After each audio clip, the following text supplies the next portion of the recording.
I need to tell you something I've never told anyone. Not because I was ashamed, but because, for a long time, I didn't know if what I lived through was real, or if I had simply gone mad from missing her. Lara disappeared on a Tuesday in March. There was no fight, no discovered betrayal, no goodbye letter, nothing. 2 years together, and she simply stopped existing. Phone disconnected, apartment empty, smelling of fresh paint, as if someone had erased even the marks she'd left on the walls. The neighbor said she left with a small suitcase at 4 in the morning. That was it. And what did I do? I didn't look for her. To this day, I can't say whether it was cowardice, survival instinct, or whether some part of me already knew that looking would mean finding something I wasn't ready to see. I simply let her go. I folded the pain, tucked it deep inside my chest, and kept on living. Or tried to. 7 months went by like that. 7 months of coffee alone, of series paused halfway through because she wasn't there to complain about the cliffhanger, of waking up at 3 in the morning with the smell of her perfume still alive in my memory. A perfume I could never name. Floral, but with something bitter underneath, like a beautiful flower growing in rotten soil. It was on an ordinary Friday that the ground disappeared beneath my feet for the second time. I was at the grocery store, the produce aisle, one of those poorly lit ones that make everyone look tired. I reached for an apple, and at that exact moment, I heard a laugh. Low, husky, with that characteristic pause in the middle, as if the person was savoring their own amusement before letting the sound escape. Lara's laugh. I turned around slowly, as if my body knew that any sudden movement might shatter whatever this was. And there she was. Or someone I swore was her. The same dark hair falling over her left shoulder. The same way of tilting her head slightly when she laughed. The same volume of voice, that rare thing of being loud enough to fill a space, but soft enough to feel like a secret. I stood there, not breathing. For how long, I don't know. She turned around, and I had to grab the shelf to keep from falling. It was Lara's face. The same eyes slightly pulled upward at the corners. The same mouth with the right side always a millimeter higher than the left. But there was something different. Something that took me days to name. The gaze. It was the same face, but with eyes that had never seen me before. She noticed I was staring. She grew uncomfortable, took a step to the side. I said Lara's name. She looked at me the way you look at someone who has just said something that makes no sense, and replied, "Sorry, I think you've mistaken me for someone else."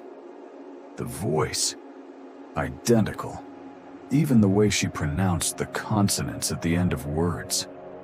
I introduced myself, apologized for the strange approach, said she was absolutely identical to an ex-girlfriend of mine. She laughed again, that laugh, and said it was the second time in her life she'd heard that.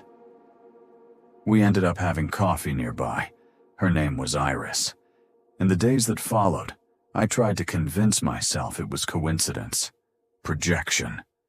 Grief doing what grief does, distorting reality to fill the void with what we want to see. But the coincidences wouldn't stop. Iris took her coffee without sugar, but with a little cinnamon. Exactly like Lara. Iris hated reality shows, but watched true crime documentaries until midnight. Exactly like Lara. One night, without thinking, she started a sentence, and I finished it. She looked at me, startled, and asked how I knew what she was going to say. I had no answer. Lara had died 3 years before I ever met her. A car accident on a state highway on a November night. Body identified. Wake. Burial. End. I heard that and couldn't process it. I had photos. I had saved messages. I had 2 years of vivid memory of a woman named Lara, who ate at my table, who slept on my pillow, who cried watching certain films, and then pretended she hadn't cried. I told Iris all of this. She looked at me with an expression I didn't know how to classify. It wasn't disbelief. It was something between horror and the confirmation of an old fear. She reached into her bag and pulled out a black hardcover notebook, worn at the edges, the elastic already loose from being opened so many times. She said, "I found this in my sister's apartment after she died. I never fully understood it, but I think you need to read it."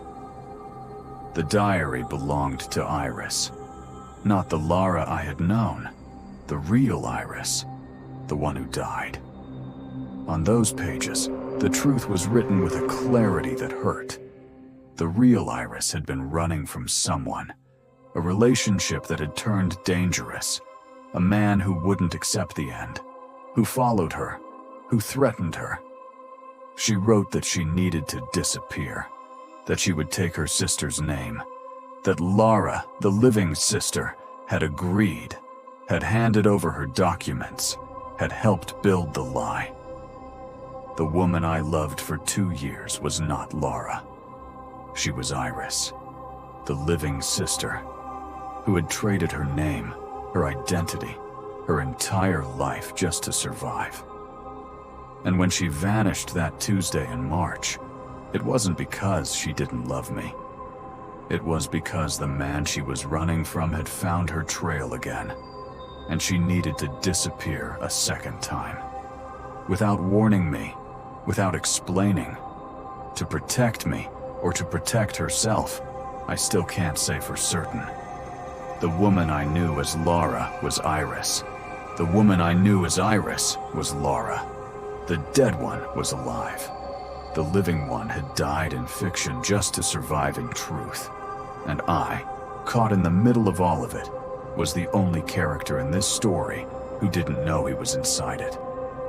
I still have the notebook. The real Iris asked for it back a few weeks later.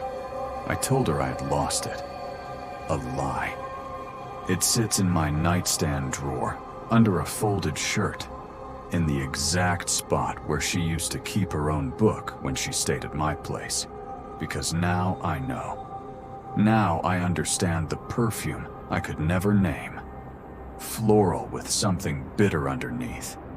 It was the perfume of a woman who lived in fear, but had learned to turn that fear into a smile that fooled everyone. Everyone, except the nightstand.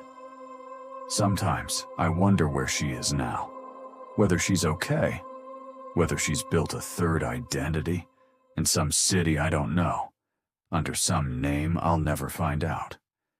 Whether she's laughing that laugh for someone new at this exact moment, while I write this.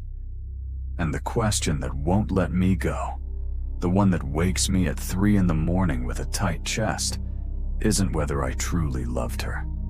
It's something else. If she knew from the very beginning that I would never come looking for her when she left, did she choose the right man to love for a while? Or did she choose the right man to leave without guilt? Sometimes, the person who disappears isn't running away from you. Sometimes, they're sparing you from something you weren't ready to carry. The real question is, would you rather know that, or would you prefer to keep believing the problem was you?